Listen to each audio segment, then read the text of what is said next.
दरमियान जो free trade agreement है, ये काफ़ी देर से इसके ऊपर काम हो रहा था। अब वाली बात है कि क्या कहते हैं, जोन सा भारत है उसने अमेरिका से ये एग्रीमेंट साइन क्यों नहीं करवाया? डिक्टेट कर रहा है, भारत के ऊपर डिक्टेशन नहीं हो रहा है, हम यूरोपियन देशों को हम डिक्टेट कर रहे हैं। अभी ठीक है, वो तो क्या कहते हैं सबका सरपंच है, वो इनके आगे किस तरह झुकेगा? आज की डेट में इकोनॉमिक चैलेंजेस के बीच में से गुजर रहा है। भारत और ब्रिटेन के बीच फ्री ट्रेड एग्रीमेंट हुआ है। पीएम मोदी और ब्रिटेन के पीएम कीर स्टारमर की मौजूदगी में लंदन में यह एग्रीमेंट पर दस्तखत हुए। इसको लेकर दोनों देशों के बीच 3 साल से बातचीत चल रही थी।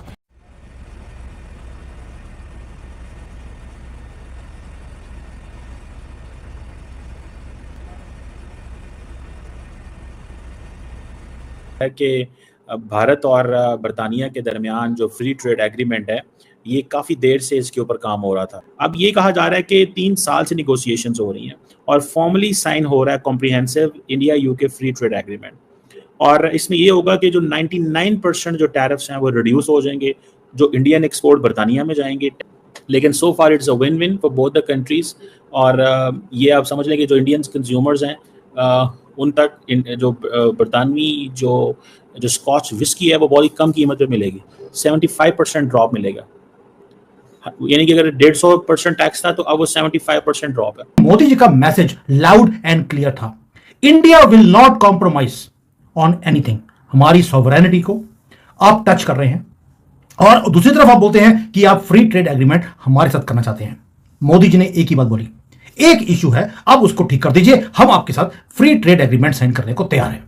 हमारे भगौड़े जो यहां पर धांधलियां कर कर भाग गए थे, विजय माल्या और नीरव मोदी, बड़े कंफर्टेबली आपकी कंट्री में वो रह रहे हैं और आप उसके ऊपर कोई कार्रवाई नहीं कर रहे और उन्हें बेल पे बेल देते जा रहे हैं। अगर आपको एफटीए साइन करना है, आपको इन 2-3 लोगों को पकड़कर वापस भेजना पड़ेगा। और आपको मालूम है टाइमिंग जियोपॉलिटिक्स के अंदर बहुत ज्यादा इंपॉर्टेंट होती है। यूके आज की डेट में इकोनॉमिक चैलेंजेस के बीच में से गुजर रहा है, डेस्परेट नीड है भारत के फ्री ट्रेड एग्रीमेंट की। इंडिया और यूके के बीच जो फ्री ट्रेड एग्रीमेंट होने वाला है, साथ ही साथ जो यूरोपियन यूनियन के एक गुट के बीच में भी भारत के साथ फ्री ट्रेड एग्रीमेंट साइन होने वाला है, जिसमें स्विट्जरलैंड, नॉर्वे, आइसलैंड और लिechtenstein जैसे देश शामिल हैं, जो कि $100 बिलियन के फ्री ट्रेड एग्रीमेंट की कमिटमेंट भारत के साथ करने वाले हैं।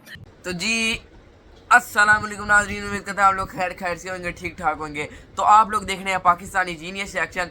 तो वीडियो को लास्ट तक जरूर देखना। जैसे आप लोग पता है भारत और यूके का फ्री ट्रेड एग्रीमेंट हो गया है और इसमें क्या कहते हैं, जैसे यूके में 10 पाउंड की कोई चीज़ है तो वो भारत में भी मतलब इतने की बिकेगी। अगर भारत में कोई 100 रुपये की चीज़ है तो उधर भी 100 रुपये की बिकेगी यार। लेकिन ये सोचने वाली बात है कि क्या कहते हैं, जोन सा भारत है उसने अमेरिका से ये एग्रीमेंट साइन क्यों नहीं करवाया? क्या ये सोचने वाली बात नहीं है? वैसे तो हम मिलते हैं आपसे वीडियो के बाद। अगर आप लोग चैनल पे पहली बार आए हैं तो चैनल को सब्सक्राइब कर दें, वीडियो को लास्ट तक। टाइमिंग जियोपॉलिटिक्स के अंदर बहुत ज्यादा इंपॉर्टेंट होती है। यूके आज की डेट में इकोनॉमिक चैलेंजेस के बीच में से गुजर रहा है, डेस्परेट नीड है भारत के फ्री ट्रेड एग्रीमेंट की, ताकि अपनी इकोनॉमी को वो बचा सके। लेकिन मोदी जी ने कोई जल्दबाजी नहीं दिखाई है। पहले भी जो ऋषि सुनक था उसके टाइम पर भी बातें हुई, लेकिन अर्जेंसी हमने नहीं दिखाई। यानी कि अब हमने बता दिया कि ball is in UK's court. आपको पहले एक्शन लेना पड़ेगा, उसके बाद हम सोचेंगे। यानी कि जब तक कोई कॉन्क्रीट स्टेप नहीं लिया जाता इन भगौड़ों को वापस लेकर आने के लिए भारत में, तब तक भारत कोई भी काम नहीं करेगा। यह मोदी जी का वायदा हम भारतीयों को है। दोस्तों, इसी को बोलते हैं इंडिया स्ट्रेटेजिक ट्रेड डिप्लोमेसी, जो मोदी जी के अंडर हमने देखी है। राहुल गांधी ने तो चाइना में जाकर बेशर्मी से एक एग्रीमेंट साइन कर दिया था 2008 में, भारत का सौदा कर दिया था, भारत का भी और अरुणाचल का भी। ये तो शुक्र मनाओ कि मोदी जी आ गए, वरना अरुणाचल के साथ साथ इन्होंने नॉर्थ ईस्ट भी चाइना को देने का वादा कर दिया था। और इंडिया अब एक सुपर पावर हाउस, जिसको पावर हाउस बोलते हैं, सुपर पावर नहीं, पावर हाउस की तरह ग्लोबल ट्रेड के अंदर आना शुरू हो गया। First time in the last 10 years fragile 5 से अब हम यहां तक आ गए हैं कि हर कंट्री हमारे साथ फ्री ट्रेड एग्रीमेंट करने को तैयार है। यूएई, मॉरिशस, आसियान कंट्रीज, इनके साथ तो हमने एफटीए साइन कर लिया क्योंकि उन्होंने हमारे टर्म्स पे काम किया। लेकिन नेगोशिएशन चल रही है इजराइल के साथ, ओमान के साथ, इवन यूरोपियन यूनियन के साथ। लेकिन मोदी जी की अप्रोच बड़ी क्लियर है, ट्रेड एग्रीमेंट तभी साइन होगा अगर आप हमारे नेशनल सिक्योरिटी और हमारे इंटरेस्ट को अगर आप इंपॉर्टेंस देंगे, अगर आपको वन वे ट्रैफिक चाहिए, भारत की मार्केट चाहिए, बाहर में जाओ। अब देखिए उसका उदाहरण है बांग्लादेश और कनाडा। वो भी कह रहे हैं कि हमें फ्री ट्रेड एग्रीमेंट चाहिए भारत के साथ, लेकिन उनका जो एक्शंस है दे आर डिफरेंट फ्रॉम जो भीख मांग रहे हमारे से, उससे डिफरेंट है। एक तरफ कहते हैं कि हमने भारत को खत्म करना है, बांग्लादेश बोलता है, कनाडा भी यही बोलता है, यानी कि वो एक रिलायबल पार्टनर्स हैं हमारे, बनने की कोशिश कर रहे हैं। और जस्टिन ट्रूडो जो जस्ट आउट बनने वाले हैं, उन्होंने तो एंटी इंडिया एक्टिविटीज को बढ़ावा भी दे दिया। जितने उग्रवादी हैं उन सबको वहां पर रख दिया, एक हॉस्टाइल एक एटमॉस्फेयर बना दिया अगेंस्ट भारत। बांग्लादेश के अंदर भी जो इस्लामिक रेडिकल्स हैं वो बढ़ते जा रहे हैं, एट्रॉसिटीज हिंदुओं के ऊपर बढ़ती जा रही है। और मोदी जी ने बोल दिया कि ट्रेड पॉलिसी तुम्हारे साथ साइन नहीं होगी, ये हमारी स्ट्रेटेजिक प्रायोरिटी में आता ही नहीं है आपके साथ। यानी कि टेबल के ऊपर फाइल पड़ी रहेगी, साइन नहीं होगी जब तक कि उनका स्टैंड भारत के लिए चेंज ना हो जाए। और भाई आईपीएल में एक भी कॉकरोच बांग्लादेश का हमने लिया नहीं है, पाकिस्तान को तो हमने 2009 से ही लेना बंद कर दिया था। ये है डिप्लोमेसी हमारी। और यूरोपियन यूनियन के जो चैलेंजेस हैं वो बढ़ते जा रहे हैं, और मोदी जी का जो कॉन्फिडेंस है वो भी बढ़ता जा रहा है।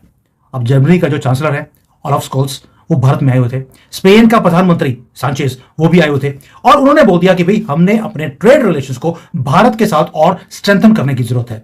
यूरोपियन यूनियन जो है 27 कंट्रीज आती हैं, ये हमें भूलना नहीं चाहिए। वो ईगर है, डेस्परेट है कि किसी तरीके से भारत एफटीए साइन कर ले, लेकिन मोदी जी ने दोबारा से बड़ा क्लियर कर दिया, नहीं होगा। यूके के साथ ये जो फ्री ट्रेड एग्रीमेंट की वार्तालाप है 3 साल से चल रही है, और इसका अगर आप देखा जाए इसमें भारत को ज्यादा फायदा होने वाला है। अब क्या है, भारत ने क्लियर कट बोल दिया है कि हम अपनी जो पेटेंट पॉलिसी है आपके हिसाब से चेंज नहीं करेंगे, हम अपनी ईवी पॉलिसी आपके हिसाब से चेंज नहीं करेंगे, हम आपकी एआई पॉलिसी और डिजिटल पब्लिक इंफ्रास्ट्रक्चर है उसमें आपके हिसाब से चेंज नहीं करेंगे। भारत ने अपनी शर्तें मनवाई है इसमें, इस फ्री ट्रेड एग्रीमेंट में, और इस फ्री ट्रेड एग्रीमेंट के द्वारा भारत जो यूके के साथ है उसके संबंध सुधरने वाले हैं। यहाँ तक बात हुई है कि यूके के पार्लियामेंट में बहुत लोगों ने बोल दिया है कि this deal is one sided, lop sided in favour of India, Bharat के फेवर में।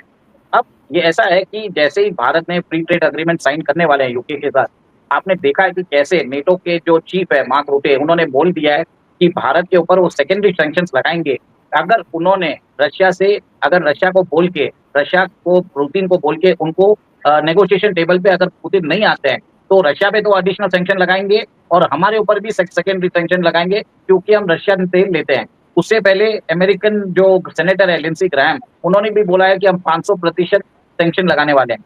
देखिए ये सब चीजें अलग अलग घटना हो रही है, पर इसमें क्या होता है, इसमें बताया जो चीजें समझ में आ रही है, भारत अपना वर्चस्व एक तरह से कायम कर रहा है विश्व के अंदर। एक तरह से बोलते हैं भारत सिर्फ आजाद हुआ था, आजादी के बाद भी आपने देखा है कि सरकारों को विदेशी ताकतों के सामने घुटने टेकने पड़ते हैं, बट इस टाइम भारत डिक्टेट कर रहा है। भारत के ऊपर डिक्टेशन नहीं हो रहा है, हम यूरोपियन देशों को हम डिक्टेट कर रहे हैं। अभी आप देख लीजिए जो यूरोपियन फ्री ट्रेड एग्रीमेंट है, वहाँ की जो 4 कंट्रीज है, स्विट्जरलैंड, नॉर्वे, आयरलैंड और लिechtenstein के साथ हम एक फ्री ट्रेड एग्रीमेंट जो हमने ऑलरेडी साइन कर दिया, वो ऑपरेशनलाइज हो जाएगा अक्टूबर 1 से।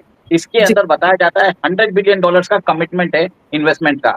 Similar commitment United kingdom, Britain भी करने वाला है भारत के अंदर। तो जिससे क्या होगा, भारत के अंदर इन्वेस्टमेंट बढ़ेगा, भारत के अंदर एक तरह से Bharat will emerge as an alternative supply chain to China also. अब आपको मालूम है चाइना के ईवी व्हीकल्स जो है यूरोपियन बाजार में धूम मचा रहे हैं, और अगर भारत के जो ईवी व्हीकल्स हैं अगर उनको अगर ये कंसेशन मिल जाता है तो वहां पे वो डायरेक्ट एक तरह से वो चैलेंज करेंगे चाइना को। और इससे क्या हो रहा है कि यूरोपियन नेशन जो नेटो के भाग है उनको भारत से डर लग रहा है, भारत के नेगोशिएशन पावर से। और आपने देख ही दिया कि जैसे नेटो कंट्रीज ने भारत की जो कंपनी है नायरा एनर्जी, उसके ऊपर सैंक्शन लगाया क्योंकि रोसनेफ्ट का उसमें 49% स्टेक है। अब आप एक और एक चीज बता देता हूँ, रिलायंस इंडस्ट्रीज भी रशिया से तेल मंगाता है और उसको रिफाइन करके वो यूरोप को बेचता है। बट आप ये देख लीजिए रिलायंस इंडस्ट्रीज लिमिटेड पे सैंक्शंस नहीं लगाए। तो ये दोहरा मापदंड क्यों? भारत ने इसको एक तरह से क्लियर कट बोल दिया है कि आप ऐसे सैंक्शंस नहीं लगा सकते क्योंकि तो जी नाजरीन, आप लोगों ने वीडियो देख ली भाई, वीडियो बहुत इंटरेस्टिंग एंड अमेजिंग थी। तो जैसे आप लोगों को पता है भाई, जैसे भारत और यूके का फ्री ट्रेड एग्रीमेंट हो गया है, उसमें आप लोगों को पता है जैसे इंडिया में 100 रुपये की चीज़ है ना, वो यूके में भी 100 रुपये की बिकेगी। और यार ये वैसे सोचने वाली बात है, जो भारत है उसने अमेरिका से क्यों नहीं ये फ्री ट्रेड एग्रीमेंट किया? ये सोचने वाली बात है यार। देखो यार, क्या कहते हैं, यूके को ना अभी भारत की बहुत ज़रूरत थी, इस वजह से उन्होंने किया है। अमेरिका है वो तो क्या कहते हैं सबका सरपंच है, वो इनके आगे किस तरह झुकेगा? है इंडिया वालों भाई, ये तो बहुत सोचने वाली बात है। ये लोग समझते हैं हमने यूके के साथ कर लिया है, यूके ने हमारे साथ कर लिया है फ्री ट्रेड एग्रीमेंट, तो हम बहुत बड़े अपने आप को समझने लग गए। तो यार ये क्या है, 100 की चीज़ बचे, लेकिन इनसे 2 मुल्कों का फ़ायदा होगा, क्योंकि उधर भी जो चीज़ आप देखो, उधर की 10 पाउंड की चीज़ है तो वो भी भारत में भी 10 पाउंड की बिकेगी, और जो इधर 100 रुपये की चीज़ है वो भी उधर जाके 100 रुपये की बिकेगी। तो यार वीडियो बनाने का मकसद है कि आप लोगों की नॉलेज में इजाफा हो जाए। अगर आप लोगों की नॉलेज में इजाफा होता है ना, तो वीडियो को लाइक किया करें और चैनल को सब्सक्राइब करें, इससे हमें मोटिवेशन मिलती है। तो अल्लाह हाफिज़, बाय बाय।